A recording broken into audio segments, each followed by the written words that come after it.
thanks so much for your time today. We're here at the beautiful Kahala Hotel and Resort in Hawaii, and this is a very special hotel. It's been here for some time. Tell us a bit of the history about this great place. It has indeed been here for 55 years. We're in our 55th year.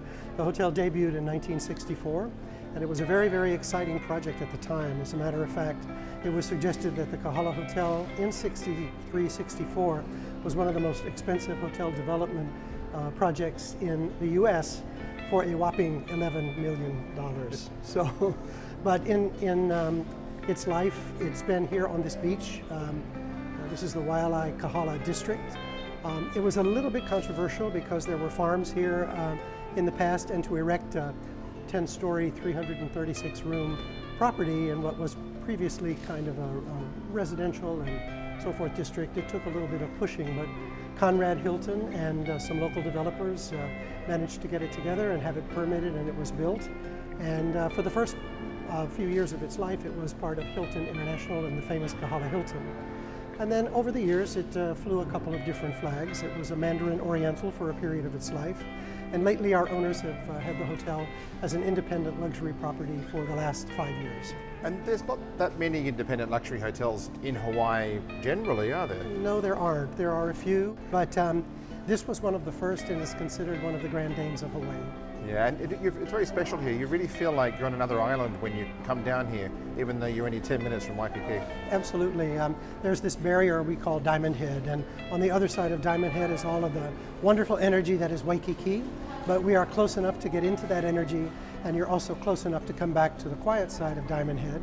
And when you're here, you do feel like you're on a neighbor island. We have a beautiful, though the beach is not completely private, it's a wonderful, calm environment, well protected by the reef, and it's just a beautiful location. It is like that, where you feel like you've got your own private beach, yet you've got shopping sort of 15 minutes away. It's kind of the best of both worlds for you. Absolutely, and we have some wonderful retail options here on the property as well. But our shuttles, which are complimentary to our guests, go throughout Waikiki, but also to some of our partners like the Bishop Museum, or Shangri-La, which is a museum for Islamic art, or to the Iolani Palace, which is the only royal palace on American soil, where our monarchs used to call home.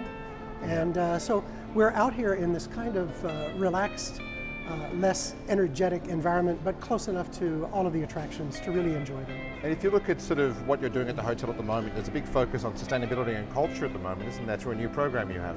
There is. We have a program called KISCA, and that's an acronym, K-I-S-C-A. The acronym stands for the Kahala Initiative for Sustainability, Culture, and the Arts. And it grew out of, I guess you could call it simple but complicated, reforestation partnership. And there were some stops and starts in developing that partnership.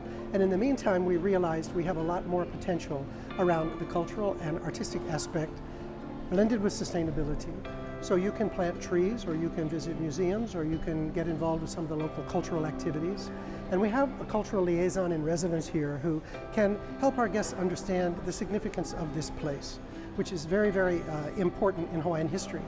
As a matter of fact, this bay that the hotel sits on, the Moanalua Bay, was essentially the spot where King Kamehameha I came to Oahu to conquer Oahu and ultimately unite all of the Hawaiian Islands. And his fleet of canoes came in right off of this beach here. So much history in this part of the island of Oahu anyway, isn't there? Like you're saying, so being able to showcase that to the guests is very important.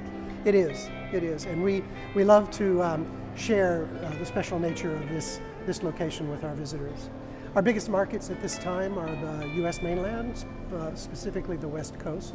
But then we also appeal to the Asia markets as well as our friends in Australia and New Zealand. And we really are a global, we use global markets to the hotel. So it brings a nice diversity to our guest base as well. And you're very popular with families as much as you are with couples as well.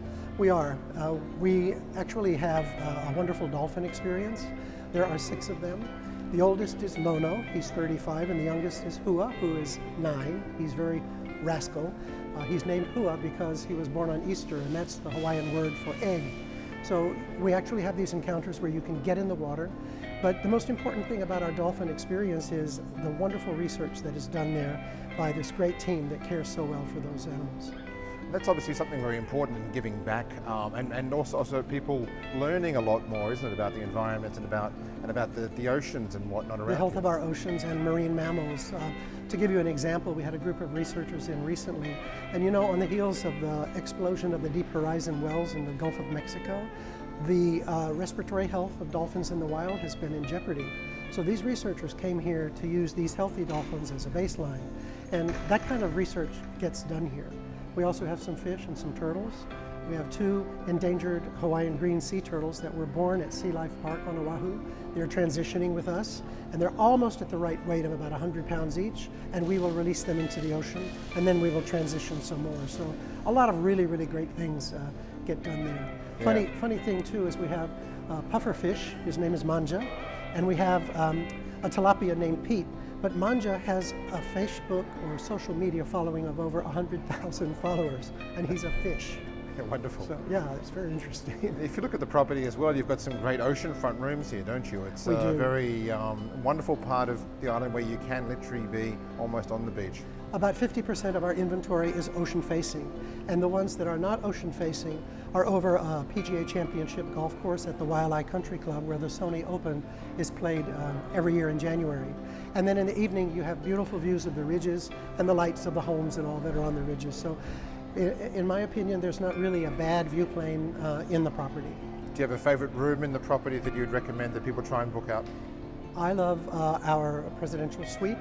It's about 2,000 square feet, 2 bedrooms, 2 living rooms, and the reason I like it is all done in a beautiful soft blue and white, and you feel like you're near the ocean. But all of the rooms are about 500 square feet, our standard room inventory, with beautiful double vanities in the bathrooms, separate water closets, double closets, and they're really a terrific size. Some of our families love our dolphin lagoon rooms because they can step out on their lanais and see them in their natural environment there, and it's exciting. I think, as you can tell, that I'm not disappointed in any of our guest room options. No, and it is one of the nicest hotels in the Hawaiian Islands, and thank you so much for having us. Not at all. I really appreciate your time, and aloha. Thank you so much. You're welcome.